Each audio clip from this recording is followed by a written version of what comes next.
Welcome to Pauper Walkthroughs. This is episode 5. I'm Dan, and we're going to talk about the leading deck of the Pauper metagame right now. Stompy, the little green man. And with me I have a guest. It's Deluxeicoff. Hello. Thank you. Thank you for having me again. And you happen to be one of the true Stompy masters. Jeez, guess so. With a lot of 3-1s and 4-0s with Stompy.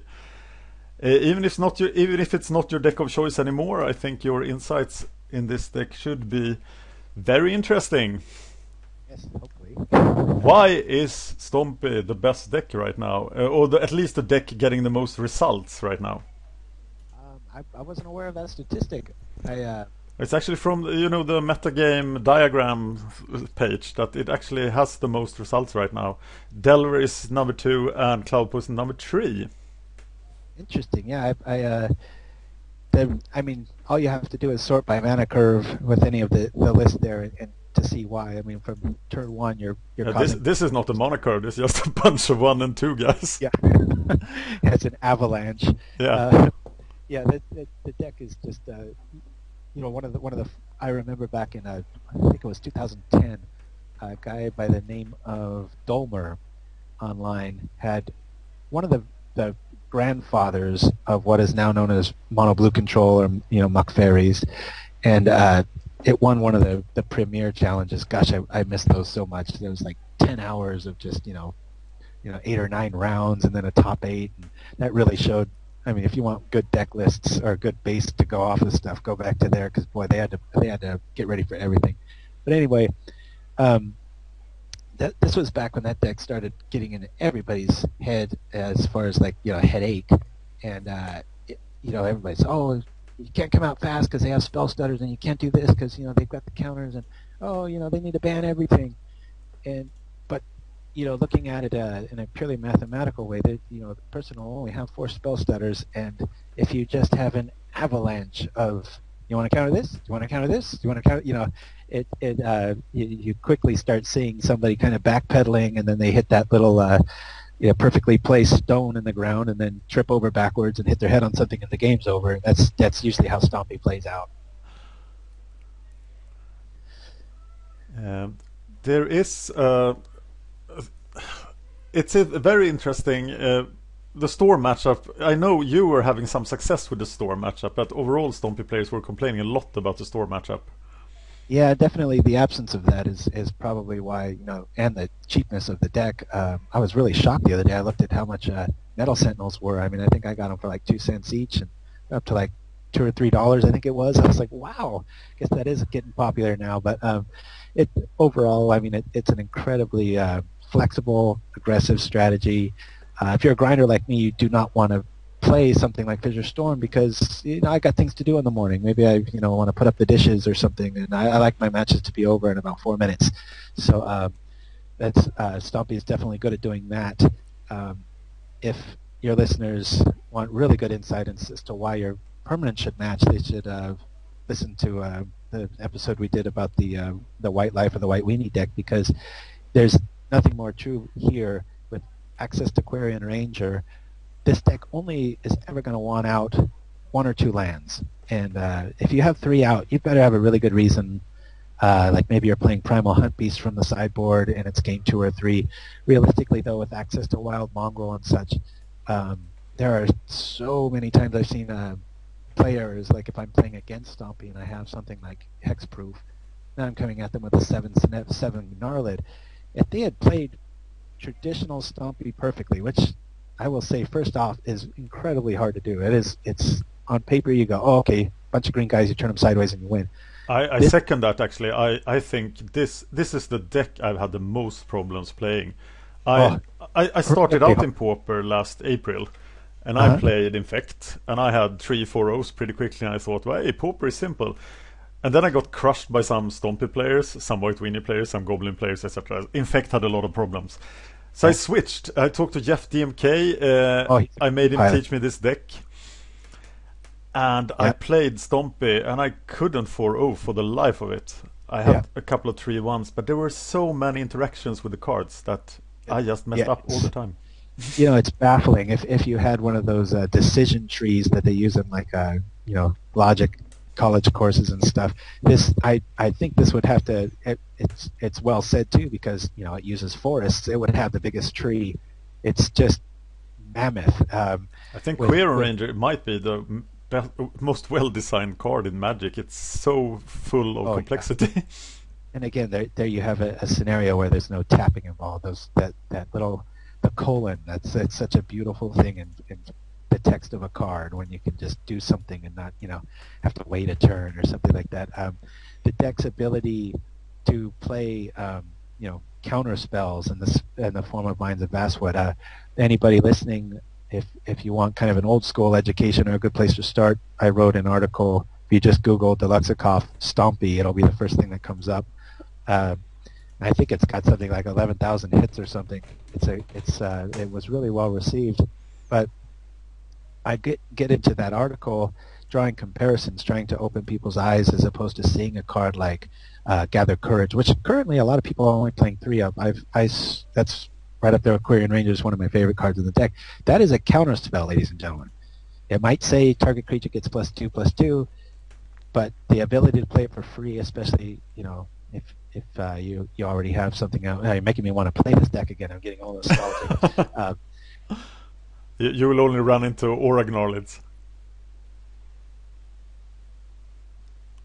Horrend amount of things that are countered by giving something a +2/2 boost.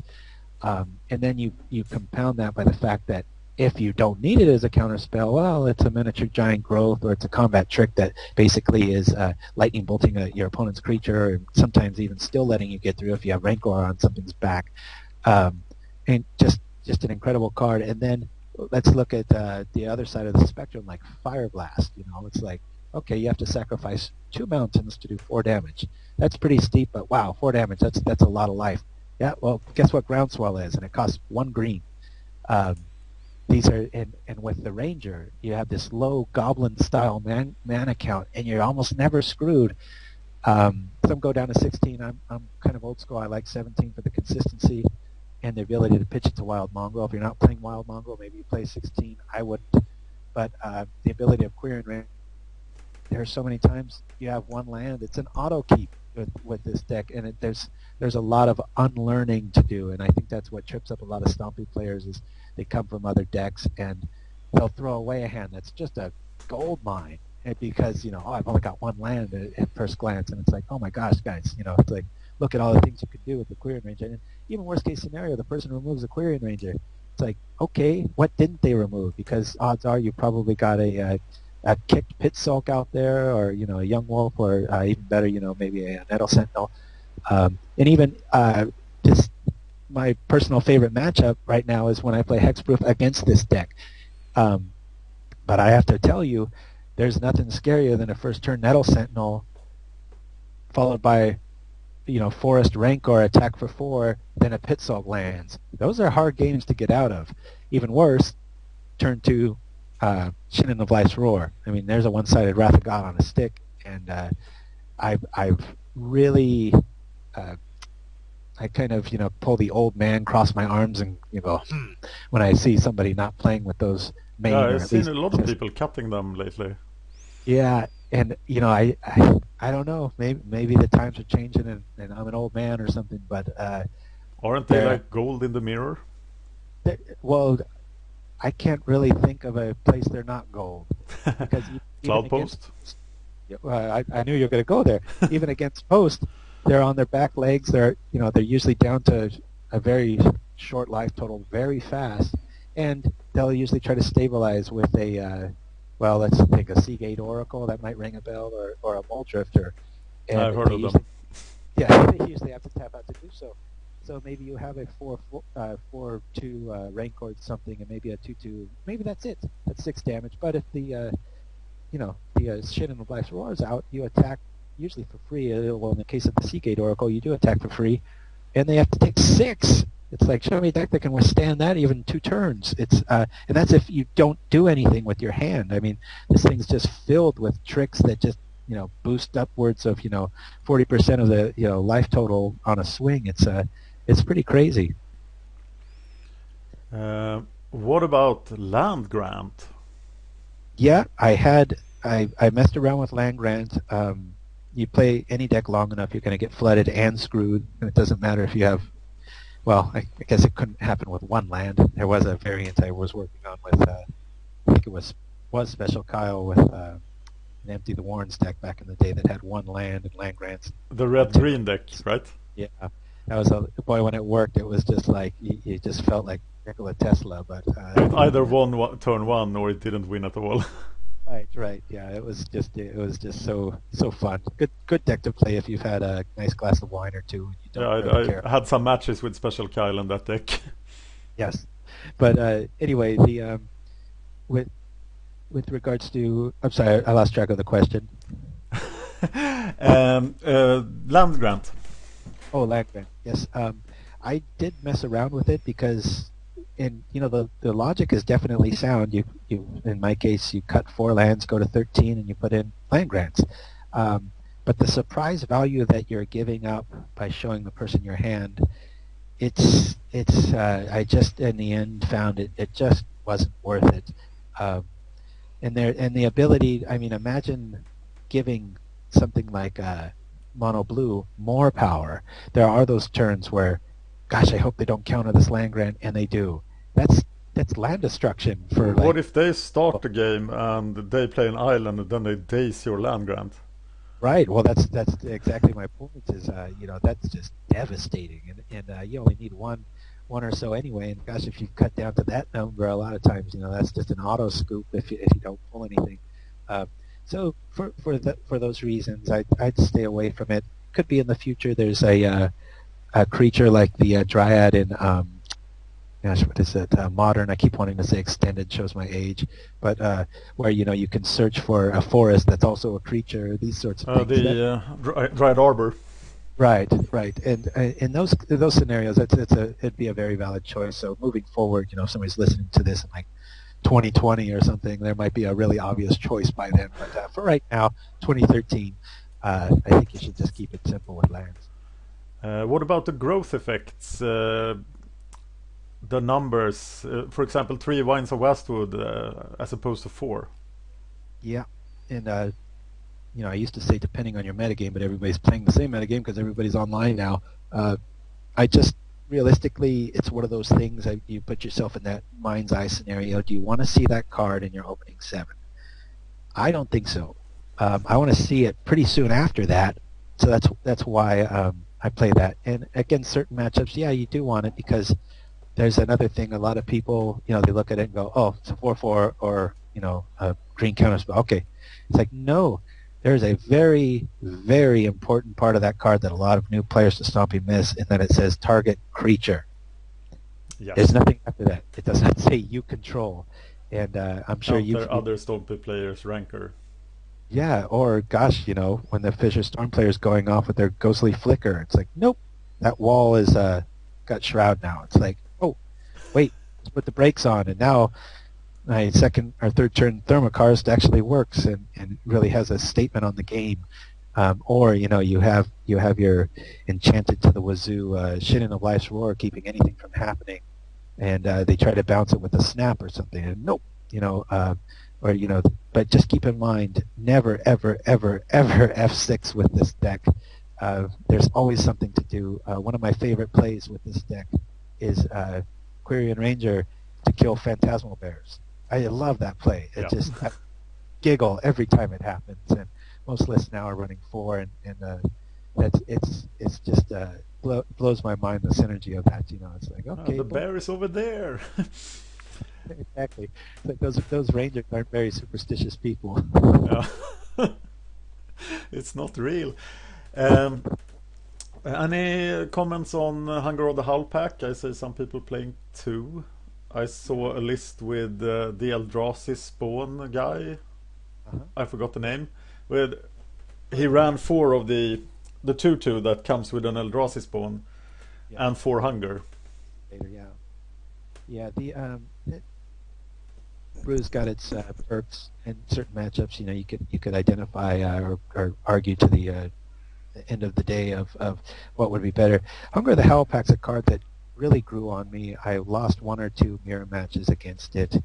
You trade, and then I was like, oh my gosh, here comes, a 5/5 Silhana or whatever. It's like, naturally, it's like, there's no plastic surgery involved.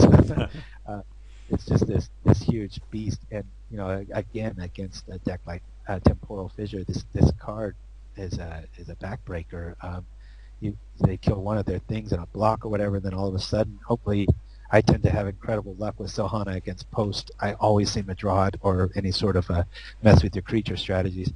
Putting that on there, it's just such a back. And then you have Young Wolves anyway, main deck. Those eat up any sort of edict effects or curfew shenanigans. So it's proved its worth. I like 3. Same reason for the 3 Vines of Vastwood. I don't want to see it in my very opening hand. I want to see it pretty soon after. If I have it in my opening hand, that's fine. I could play through it and stuff. But it's that's why I justify it. 2 seems very valid. However, if I was playing a Mirror Universe version of myself, I would be a little more apt to put the money on the one with 3 hungers in it for the mirror matchup. Well, I'm gonna tell you some random card names now, and I want to hear your knee-jerk reaction. Okay. Garruk's Companion. Ugh. I don't know if you write that. It's good this is an audio interview.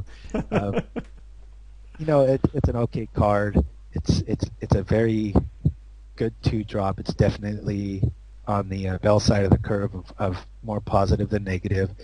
But I mean, look at a creature like Wild Mongrel, and what else is there? It's so hard. The Safe Hold Elite, the elf that gets weaker after it dies. That was my next word. Yep. Yeah. That's another spot that sometimes takes its place. And back when Post was just everywhere, that was a very valid inclusion. Because you can't always pitch everything to it, but with such a shakeup right now, and you needing the flexibility and the metagame just being so wide open, there is nothing better than the Wild Mongrel. And I think we mentioned this in the last podcast. I mean, just imagine not having that grass is greener scenario of these new cards that come out and everybody salivates on them. Imagine if Wild Mongrel was printed right now. I mean, it's just absurd. And I remember when there was an upsurge. It just, I mean, article after article, best creature ever, best bear ever, the bear that will never be beat. And there's a reason.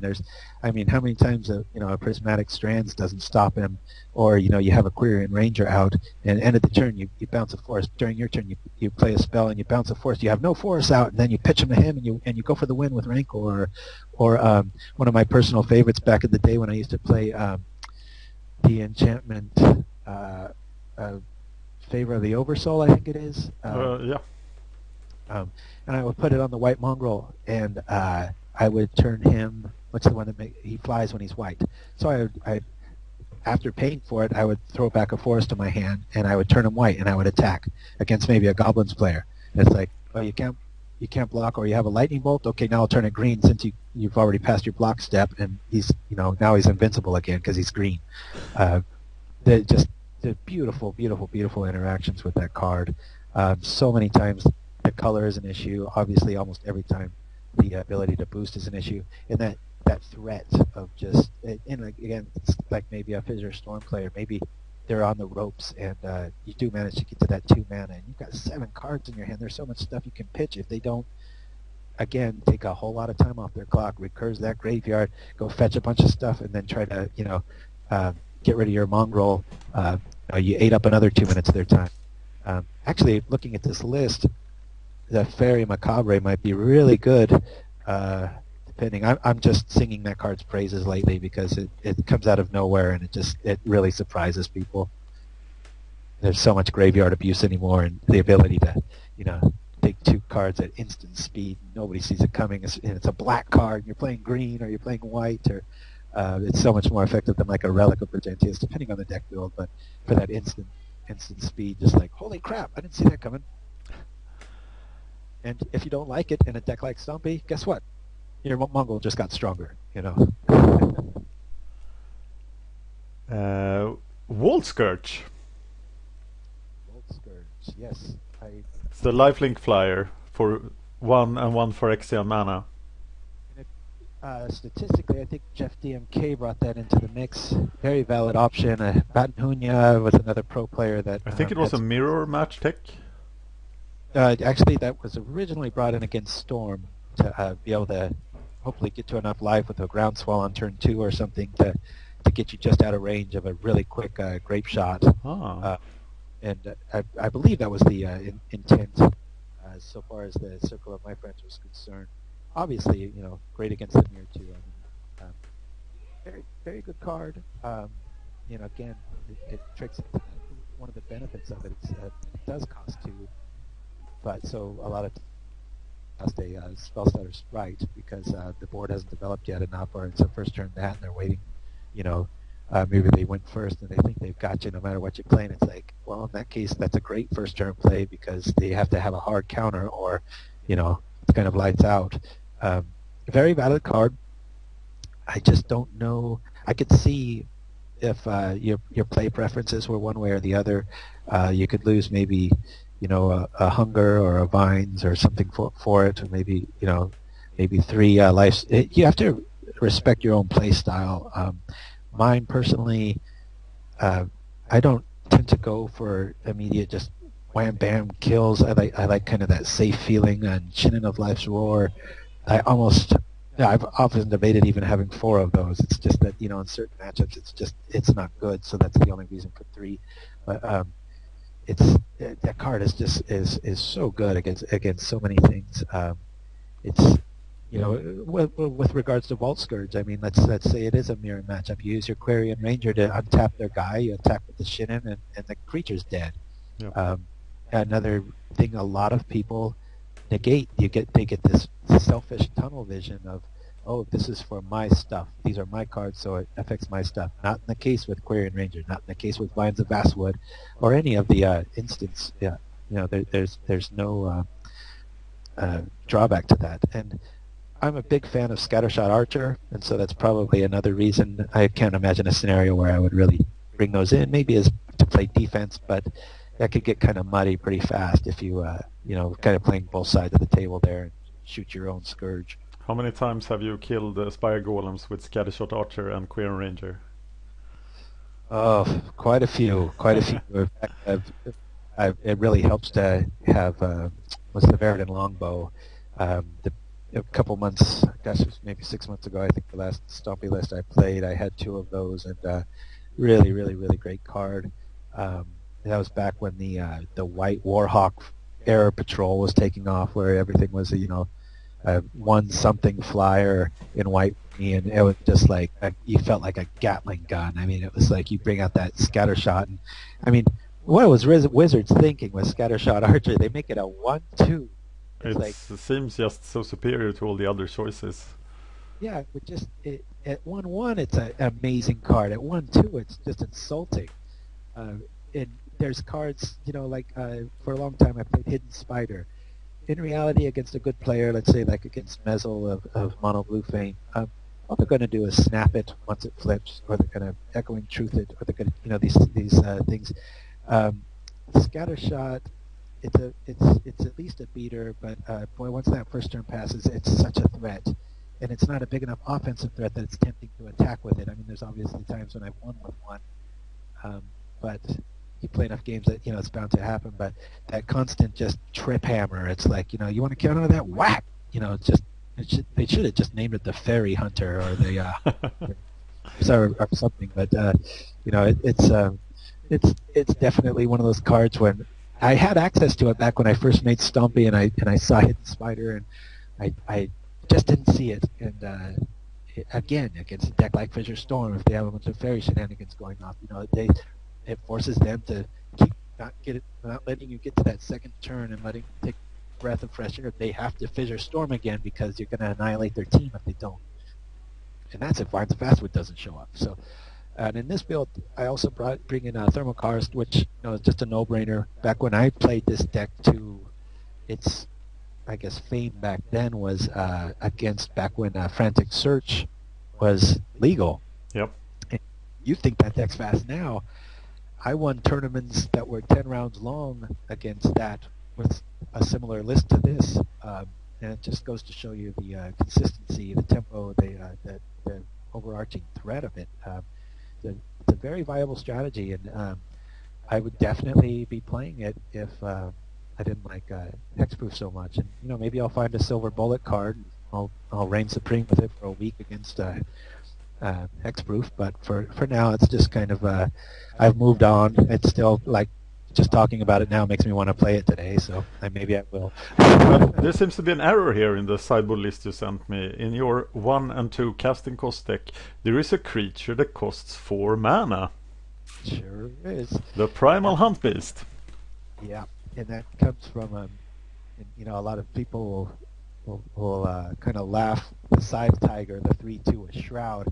I've often considered that a silver bullet against a lot of the Fissure decks or Post, because I had a deck that was a blue-green tempo deck that didn't have hexproof creatures. It was just all Shroud, and it got ripped apart by everything but Post and Muck, mono blue, and it was pretty obvious why. I mean, most things could only deal like 1 damage without targeting, and the Shroud Tiger, although its tempo loss was great, I mean, against a Post player it's the only thing that could kill it was the Muldrifter, the Seagate Oracle. It killed it, and so I started thinking about it, and then I was like, well, I don't want to go that extreme, and nobody, maybe I will, but in my results with, obviously I only bring in Primal Huntbeast against the Post variant, because anybody that's played this deck knows how just horribly mean Silhana Ledgewalker is, which is probably why I slowly evolved into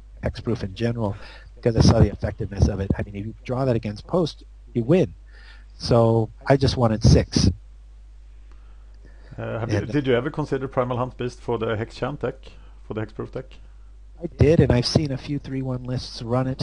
I think the main reason most people don't like, the Sacred Wolves and things like that in hexproof is, the vulnerability of that one backside without the, especially if you're paying 3 mana for something. First turn, sure, somebody's going to have 1 toughness, but so yeah, I mean, I've considered them all as just the bang for buck ratio, the Gnarlid, and it's cheaper. Puts you way over the top. If the game was a lot slower, if they banned a lot more things, I could definitely see that being viable. And actually, speaking of Jeff DMK, as we were earlier, I think I recommended that card to him, and I saw month after month of lists of him running it too. And one of those cards you look at and you just think, nah. But then when somebody does it, it's like, oh, it's one of those like who has the guts to appear to be an idiot first, That's where the credit gets due a lot of times in Pauper, where it's just like, are you kidding me? And it's just like, oh my gosh, I guess it does work. And wait a minute, it worked again. It's like, maybe there's something to this, this sort of thing. And it's funny, at 17 lands, as you probably can attest, this deck does get flooded sometimes, and that's another reason why you want the Mongrel in there. And maybe it should be 3 Mongrels. Another good point to make, if you think back to back when Frantic Search was viable and things were being returned at just crazy amounts of like 2nd or 3rd turn, in those scenarios, in those metagames, if as of this, February 23rd now, in a month or 2, if nothing is banned yet and those decks keep growing at the rate they are, a very, very, very viable creature, even more so than the Young Wolf, would be the Basking Root Walla, because I was going to mention him next. Yeah, he seems to be out of almost every list now. Yep, but the reason he was in my list is because of those scenarios where you can't get greedy and assume that your opponent's just going to draw a bed. You can't get that optimism. Their deck's going to work, and especially in a case like that. So you need to your strategies need to play to their strengths.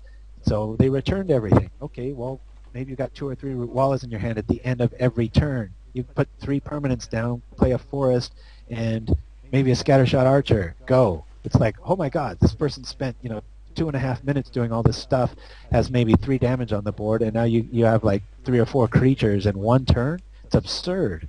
It's like, make them pay for not being able to truly kill something. You return it, fine. Madness for free. Boom, boom, boom, boom, boom. And then all of a sudden it gets. Talk about eating up the clock. They have to get to a storm count of like 5 or 6. And it keeps getting worse. and and that's if you don't have any sort of tricks or hexproof things out. Maybe a Silhana's sitting there, and it's a fun game, but boy, it's not for the weary. I mean, this is not Green Goblins. I don't know how many times we can say that. And Goblins isn't that easy of a deck to play correctly. It gets a lot of bad rap too. But this is not turn guys sideways. This is holy cow! I have 40 choices before this attack happens on turn 2. What's the right way to go about this? And I say in my article, you've got to give yourself a ton of time with this deck. Play for a month straight. Just be super loyal to it and learn it. Are there people that can pick it up and get lucky? Of course there is, but there's going to be a lot of close tournament losses that weren't needed. When I lost a 4-0 chance and got a 3-1, I think the last time I played it, and upon reviewing it 2 times my videos, I saw an error that did end up costing me, and I would think of myself as definitely in the top tier of Stompy pilots, and maybe my ego got in the way, I don't know, but I looked at it and I go, how did I miss that? And it was this whole eureka moment of like, oh my goodness, I can't believe me of all people didn't see that as an option. Can you remember the situation? Yeah, I can remember it vividly. It was actually against White Weenie, and they had the prismatic strand package. They had one in the yard and one in the hand.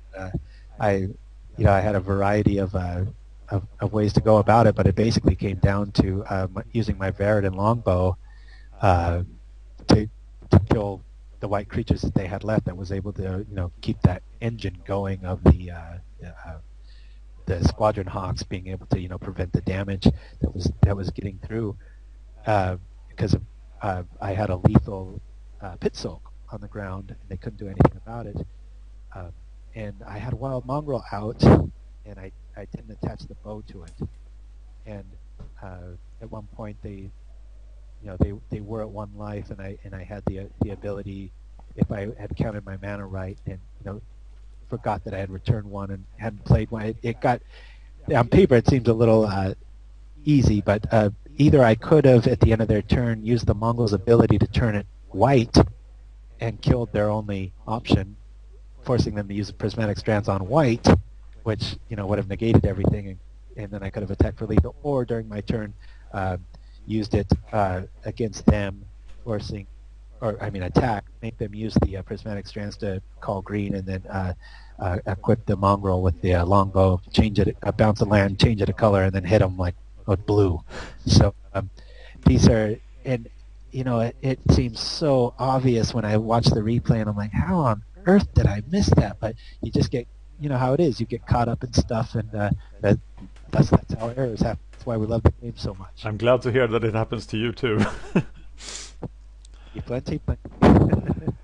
Daily, I should say. I mean, there's times when I my friend Lio Fight, who I mentioned previously, he's play test a lot with him, and he hates when I play Stompy because he thinks I play it perfectly. But and I'd say maybe 3 and 5 games against him I do, but there's always things where it's like, should have attacked first, or actually you should have played that first in case he had X, Y, and Z, because if so, you could have A, B, and C, and there's that. So if you like thinking a lot but you're impatient, this is a really good deck. Yeah, that sort of summarizes the deck in a whole. And as I said, I think it's really the most complicated deck in all of Pauper.